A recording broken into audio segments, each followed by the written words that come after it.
적극적 사고방식과 적극적 사고방식에 대한 글과 강연으로 세계적으로 유명한 지글러라고 하는 분이 계십니다. 한 번은 이분이 자기 가족들과 자녀들과 함께 가정 예배를 드릴 때의 일입니다. 이 지글러가 자녀들에게 말했습니다. 얘들아, 키가 2m나 되는 블레셋의 장군 골리앗이 있었는데 그가 이스라엘에 쳐들어와서는 천둥 소리와 같은 큰 목소리로 싸우자고 외쳤대. 그러자 이스라엘 군사들은 너무 무서워서 벌벌 떨고 있는데 그때 17살밖에 안 된 소년 다윗이 하나님의 능력을 입어서 용감하게 싸우러 나갔단다. 여기까지 이야기가 이어졌을 때 지글러의 아들이 갑자기 이야기를 중단시키며 아버지에게 말했습니다. 아빠, 그러면 다윗이 용감한 것이 아니라 골리앗이 용감하네요. 지글러가 이상해서 물었습니다. 얘야, 다윗이 용감하지 어떻게 골리앗이 용감하단 말이냐? 아들이 말합니다. 아빠, 소년 다윗은 아무리 작아도 하나님이 함께 하시니까 나가서 싸우는 게 당연하지만 골리앗은 덩치가 크기만 했지 하나님이 함께 하지 않으시는데 그 덩치 믿고 싸우는 게 얼마나 용감해요. 이렇게 얘기를 했다는 겁니다. 지글러가 그때 마음속에 깨달음을 얻었습니다. 아, 그렇다. 세상에는 골리앗처럼 그저 자기 보잘것없는 자기 힘을 의지하고 하나님은 믿지도 않는 스스로 독립선언한 사람이 있고 또 하나는 다윗처럼 자기의 부족함과 약함을 알고 하나님의 은혜를 입기를 원하는 믿음으로 하나님께 종속 선언한 사람이 있구나. 이렇게 깨달음을 얻었다는 겁니다.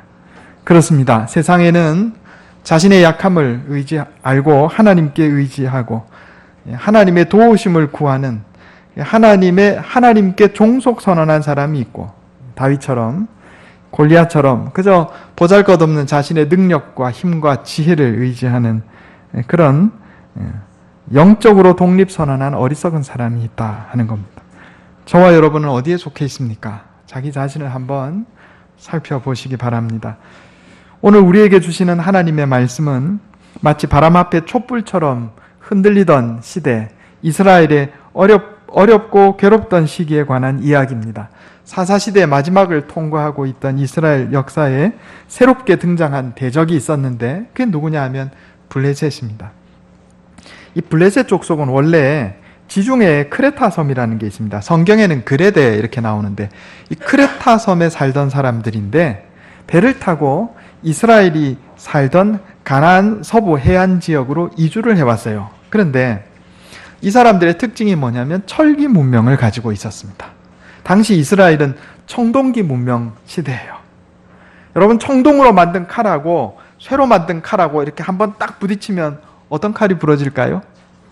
청동으로 만든 칼이 부러지는 겁니다. 칼 부러지는 걸로 끝나는 게 아니고 목도 달아나는 겁니다. 그러니까 철기 문명을 가진 세력하고 청동기 문명을 가진 세력은요, 힘으로 따지면 상대가 안 되는 거예요. 탱크 가지고 있는 세력하고 총 가지고 있는 세력하고 부딪히는 거하고 비슷하다, 이런 얘기입니다.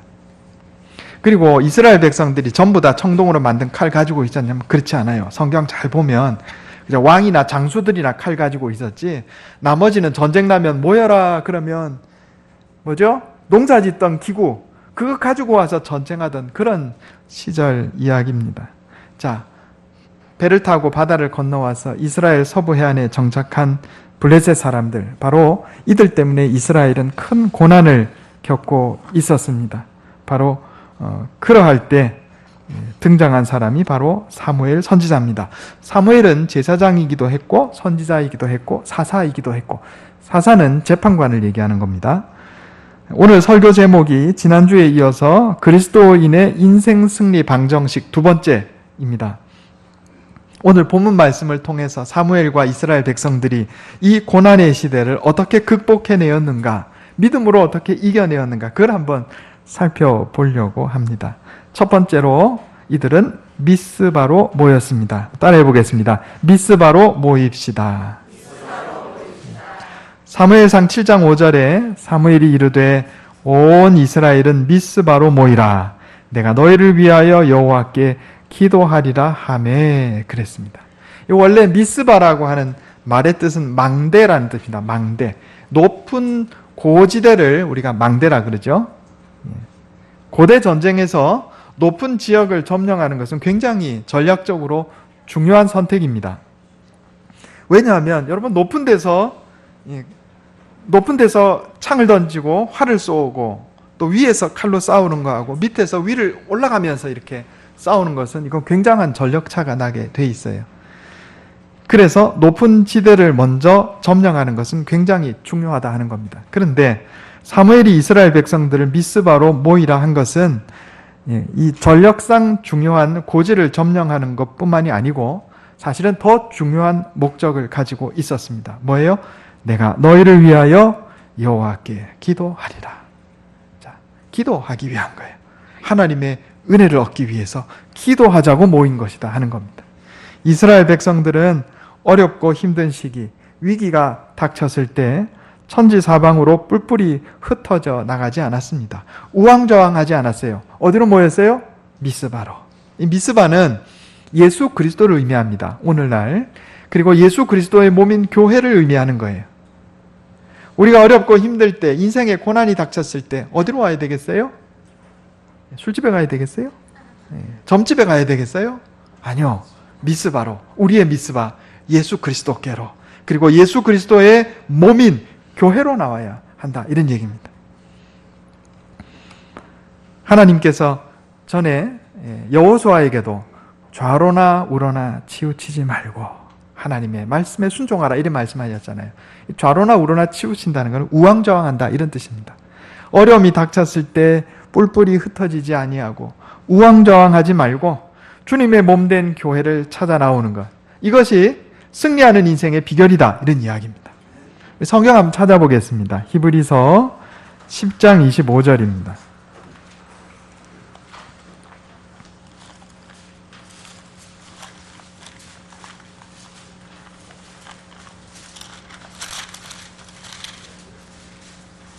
신약성경 362페이지입니다. 363페이지. 신약성경 363페이지, 히브리서 10장 25절부터 27절까지 제가 봉독하겠습니다. 여러분 눈으로 따라 읽어주시기 바랍니다. 모이기를 패하는 어떤 사람들의 습관과 같이 하지 말고 오직 권하여 그날이 가까움을 볼수록 더욱 그리하자.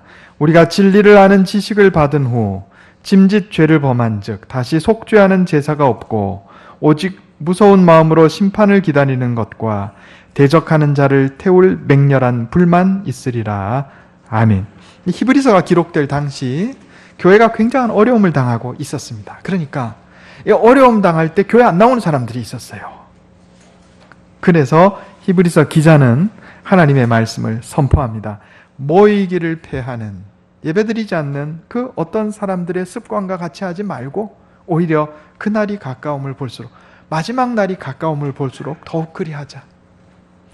이미 예수 그리스도를 믿고 세례받고 하나님의 백성으로 살기로 결심하고 선언했음에도 불구하고 하나님의 은혜를 입었는데도 불구하고 다시 죄 짓는 대로 나가면 뭐라고 말씀하세요? 다시 속죄하는 제사가 없고 심판만 있다, 지금 이렇게 말씀하고 있는 겁니다. 우리 주님 예수님께서 마태복음 18장에서 너희 중에 두 사람이 땅에서 합심하여 무엇이든지 구하면 하늘에 계신 내 아버지께서 저희를 위하여 이루게 하시리라. 두세 사람이 내 이름으로 모인 곳에는 나도 그들 중에 있느니라. 아멘. 왜 두세 사람일까요? 하나님은 믿음의 백성들이, 믿음의 자녀들이 공동체로 모이기를 원하세요. 그래서 한 사람이 아니고 두세 사람이에요. 어려울수록 주님 앞에 나와야 합니다. 교회로 나와야 되는 거예요. 여러분 지금 나는 어디에 있습니까? 미스바입니까? 불순종의 자리입니까? 교회입니까? 술집입니까? 점집입니까?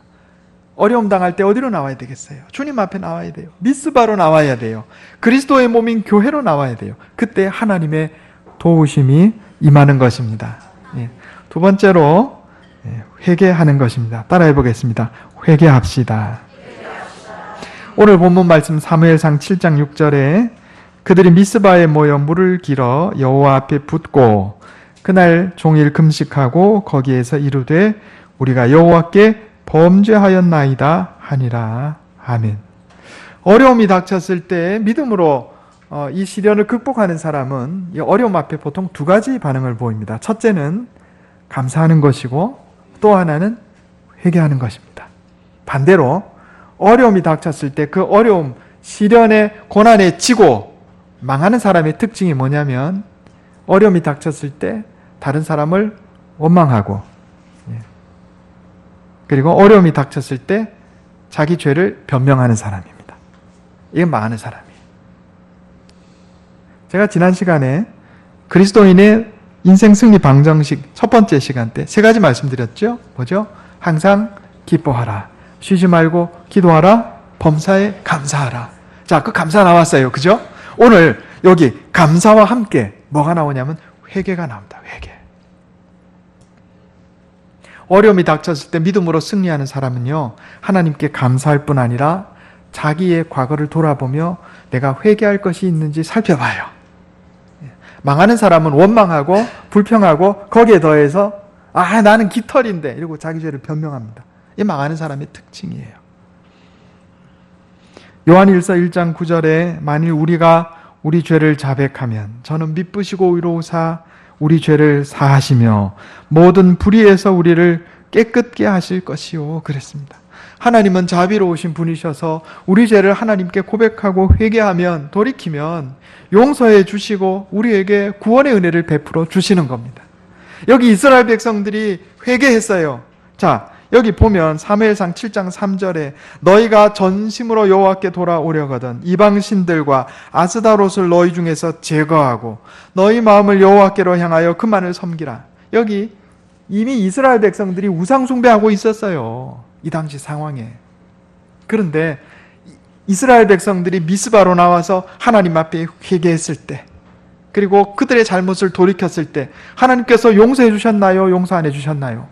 용서해 주셨어요. 용서해 주셨어요. 그리고 블레셋으로부터 구원해 주셨다. 이런 얘기입니다.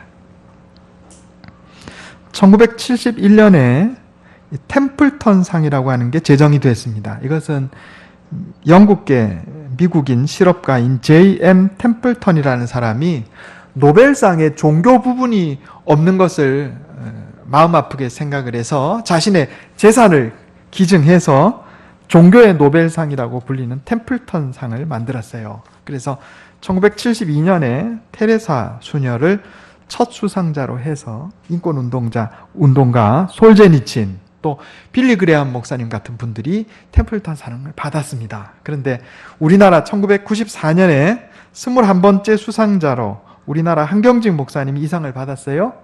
근데 이 한경직 목사님께서 이 상을 수상하는 자리에서 이렇게 말했습니다. 여러분, 나는 일제 때 신사참배를 한 죄인입니다. 이렇게 고백을 했어요. 상 받는 자리에서 자신의 가장 아픈 실책, 신사참배했던 죄를 고백을 했습니다. 하나님께서 그러니까 한경직 목사님을 쓰신 거예요. 영광의 자리에서 자신의 죄를 고백합니다. 여러분, 하나님께서는 회개하는 자를 용서하십니다. 하나님께서는 회개하는 자를 보살펴 주십니다. 그를 도우시고 크게 사용하십니다. 어려움이 닥칠 때 내게 회개할 것이 있는가 살펴보시기 바랍니다. 이게 중요한 거예요. 감사하고 회개하는 거예요. 원망 불평하고 변명하는 사람은 그 인생에서 앞으로 나아가질 못해요. 그러나 어려움이 닥쳤을 때 오히려 감사하는 자, 어려움이 닥쳤을 때 내게 부족한 것이 무엇인가, 하나님 앞에 죄 지은 것이 무엇인가 찾아보는 사람은 하나님께서 그를 곤경에서 구해내 주십니다. 하나님께서 그에게 복 주시고 그를 사용하십니다. 저와 여러분이 회개하는 자 되기를 원합니다. 세 번째는 예배 드리는 것입니다. 따라해 보겠습니다. 예배 드립시다. 여기 사무엘상 7장 9절 말씀에 사무엘이 전 먹는 어린 양 하나를 가져다가 온전한 번제를 여호와께 드리고 이스라엘을 위하여 여호와께 부르짖음에 여호와께서 응답하셨더라. 아멘. 사무엘은요, 하나님께 예배드렸어요. 예배드렸어요.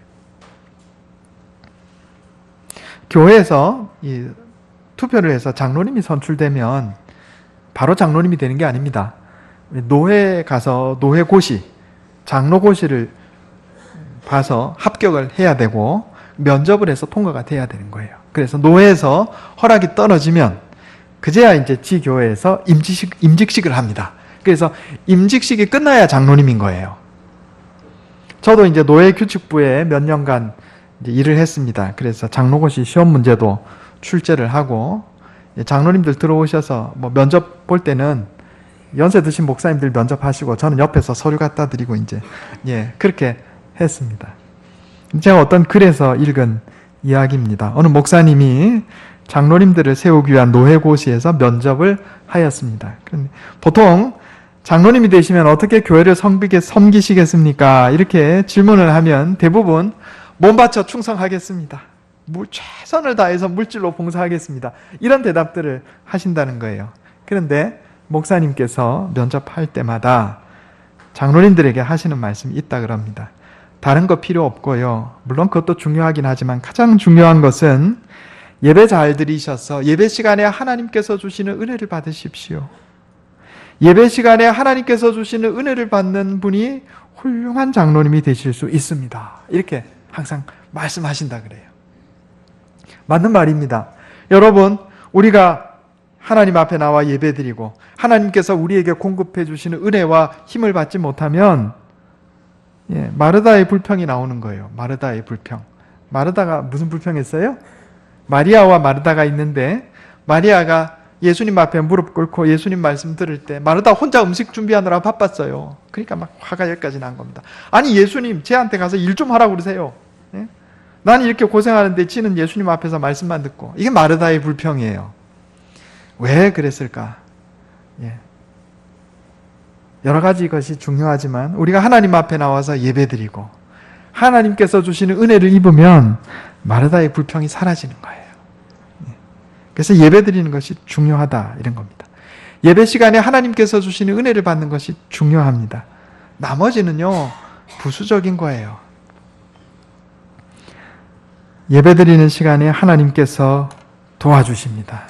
하나님은 예배드리는 자를, 진심으로 예배드리는 자를 찾으셔서 복을 주십니다. 일제시대 때 오종덕 목사님이라는 분이 계셨어요. 일제 때 교회도 신사참배를 하도록 강요를 했는데 이 목사님이 그거를 거부를 하니까 일제가 목사님을 쫓아낸 겁니다. 교회에서 쫓겨나가지고 결국 산골에 들어가서 농사를 짓고 사시게 되었습니다. 그런데 하필 그 해에 얼마나 가뭄이 들었는지 이제 벼들이 다 말라 죽게 생겼어요. 논들은 쩍쩍 갈라지고 벼들이 말라 죽게 생겼는데 비가 와야 되는데 주일 아침에 가족들 모아놓고 이제 예배를 드리려고 딱 예배를 시작했는데 갑자기 비가 내리는 거예요. 그러니까 동네 사람들 비 오면 뭐 하죠? 가물 때 비 오면 빨리 논에 가서 논두렁 막아야죠. 물 받아야 되니까. 그런데 목사님은 어떻게 했겠어요? 예배 연기 이러고 뛰어나가지 않고 우리 예배 드리는 게 먼저다. 예배 드리자.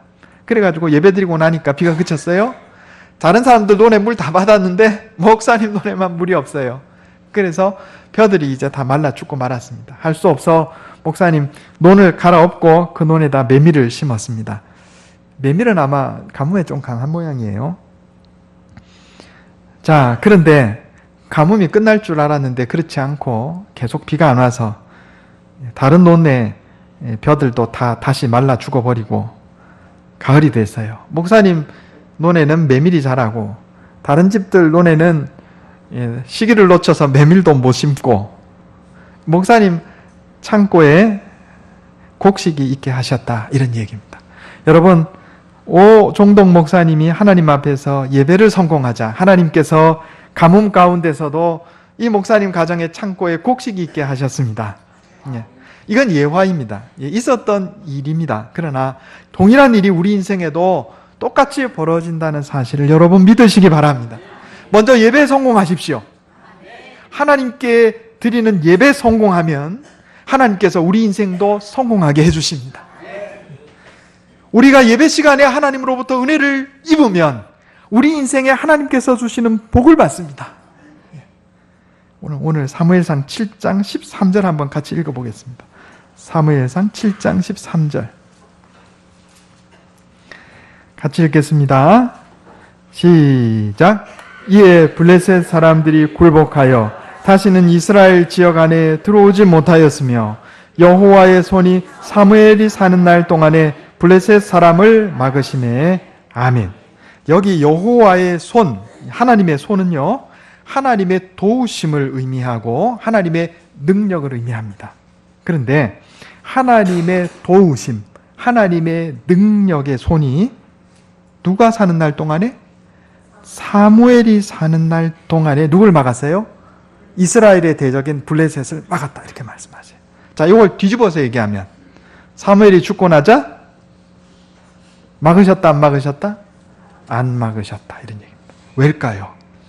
왜 사무엘이 사는 날 동안에는 하나님께서 도움의 손, 능력의 손을 베풀어서 블레셋을 막으시고 사무엘이 죽고 나자 그 손을 도로 거두어 들이셨을까요? 사무엘이 죽고 나니까 이스라엘 백성들이 미스바에 모이지도 않았고 회개하지도 않았고 예배드리지도 않았기 때문에 그래요. 하나님이 누구를 도우셔요? 미스바로 모이는 자, 그리스도의 몸인 교회로 모이는 자, 회개하는 자, 하나님께 예배드리는 자를 도우신다, 이런 얘기예요. 사무엘은 예배 자리에서 하나님께 부르짖어 기도하였습니다. 우리가 믿음의 사람들의 삶을 살펴보면 항상 예배를 우선하고 하나님께 기도하기를 쉬지 않은 것을 알 수가 있습니다. 지난 시간에 제가 기도는 호흡과 유사하다, 이런 말씀 드렸어요. 우리가 힘들게 일을 하고 또 뛰거나 이러면 호흡이 가빠집니까? 느려집니까? 호흡이 가빠지죠. 자, 힘들 때 막 뛰어서 너무너무 힘들어. 몸이 너무 힘드니까 호흡하는 것도 힘들어. 호흡을 쉬어야 되겠다. 그리고 호흡 쉬면 어떻게 돼요? 그럼 죽죠. 몸이 힘들고 괴로울수록 호흡은 더 많이 해야 되는 거예요. 그래야 우리 육신의 건강이 회복되는 겁니다. 힘이 돌아오는 거예요. 마찬가지로 여러분, 우리 인생에 어려운 일이 있을수록, 우리 인생이 바쁠수록 더 많이 기도해야 되겠어요? 기도를 쉬어야 되겠어요? 더 많이 기도해야 됩니다. 나 힘드니까 기도를 좀 쉽게. 여러분, 이게 가능한 이야기예요? 나 뛰어서 힘드니까 호흡을 좀 쉽게, 이런 말과 똑같이 어리석기 그지없는 거예요. 어렵고 힘들 때일수록 주님 앞에 나와서 예배드리고, 어렵고 힘들 때일수록 주님 앞에 나와 기도해야 돼요. 그래서 마르틴 루터도 나는 오늘 바쁘니 더 많이 기도해야 된다 그랬어요. 빌 하이빌스 목사님이 쓰신 너무 바빠서 기도합니다, 이런 제목의 책이 있어요. 바쁘면 주님의 인도를 더 많이 받아야 하고, 힘들면 주님께서 주시는 힘을 더 많이 공급받아야 하기 때문에 우리는 더욱 주님 앞에 나와 열심히 예배드리고 더욱 주님 앞에 기도해야 하는 겁니다. 이게 우리가 그리스도인이 인생에서 승리하는 비결이에요. 인생이 어렵고 힘들수록 우리 주님 예수 그리스도의 몸인 교회에 나와야 됩니다. 미스바로 나와야 돼요. 내 삶에 잘못된 부분은 없는지 찾아보고 회개해야 합니다. 그리고 예배에 성공해야 합니다. 그럴 때 하나님께서 우리 인생에 승리와 복을 주십니다. 혹시 내가 골리앗처럼 내 자신의 능력을 의지하고 교만하게 영적 독립 선언하고 있지는 않은지 한번 살펴봅시다. 다윗처럼 겸손하게 나의 약함을 인정하고 하나님께 영적인 종속 선언을 합시다. 그래서 우리의 미스바인 예수 그리스도께로 교회로 나옵시다. 원망, 불평하고 또 변명하지 말고 하나님께 감사하고 회개합시다. 하나님께 나와 예배드림으로써 하나님의 은혜와 도우심을 입어 승리하는 복된 인생 사는 저와 여러분 되시기를 예수님의 이름으로 축원합니다. 기도하겠습니다. 하나님, 그리스도인의 인생 승리 방정식을 깨우쳐 주시니 감사합니다. 하나님, 우리가 어렵고 힘들수록, 인생에 고난이 있을수록 미스바로 모이게 하여 주시옵소서. 그리스도의 몸인 교회로 모여 주님 앞에 나오게 하여 주시옵소서. 원망, 불평하고 변명하지 말고 감사하며 회개하는 자 되기를 원합니다. 하나님께 나와 어렵고 힘들수록 하나님께 나와 예배드리는 자 되게 하여 주시옵소서. 그래서 여호와의 손이 사무엘이 사는 날 동안 블레셋을 막았더라 기록한 것처럼 하나님 우리의 사는 동안 하나님의 은혜와 도우심과 복주심이 우리 인생에 함께하여 주시옵소서. 우리 인생의 대적을 막아주시고 은총과 복과 평강을 더하여 주시옵소서.